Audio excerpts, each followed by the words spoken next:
ஊரே வேடிக்கை பார்க்க ஊராட்சி அலுவலகத்தின் தலைவரும் துணைத் தலைவரும் காரசார வாக்குவாதம்.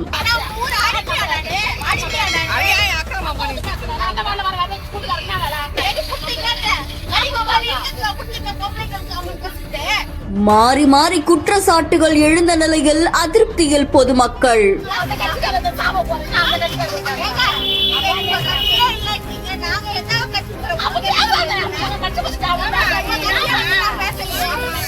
லட்சக்கணக்கில் நிதி இருந்தும் மக்களுக்கு பயன் இல்லையா?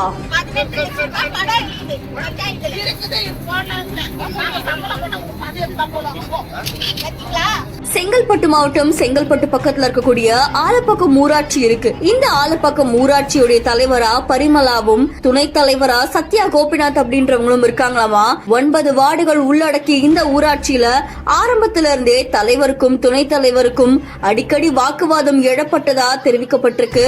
இதை தொடர்ந்து ஒருத்தரை நீக்குவதாகவும் சொல்லப்படுது. இந்த செயல்பாடுகளால ஊராட்சி நிர்வாகமே முடங்கி போயிருக்கு. இதை தொடர்ந்து ஊராட்சியில லட்சக்கணக்கில் நிதி இருந்தும் ஊராட்சி மன்ற பணியாளர்களுக்கு சம்பளம் வழங்கப்படுறதில்ல அப்படின்னு சொல்லி துணைத் தலைவர் சத்யா அப்படின்றவங்க குற்றம் சாட்டி இருக்காங்க. இந்த நிலையில தான் தலைவர் பரிமலாக்கும் சத்யாக்கும் அலுவலகம் முன்னாடியே வாக்குவாதம் எழுந்திருக்கு. இந்த வாக்குவாதம் பலரையுமே அதிர்ச்சிக்குள்ளாக்கி இருக்கு.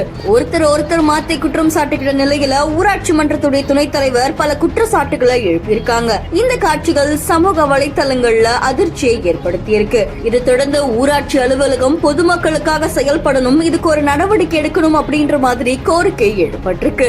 இந்த செய்தி இப்போ சமூக வலைதளங்கள்ல பரபரப்பை ஏற்படுத்தி இருக்கு. இந்த செய்தி தொடர்பான உங்களுடைய கருத்துக்களை கமெண்ட்ல சொல்லுங்க. மேலும் செய்திகளுக்கு பிஹேண்ட் ஃபாலோ பண்ணிக்கோங்க.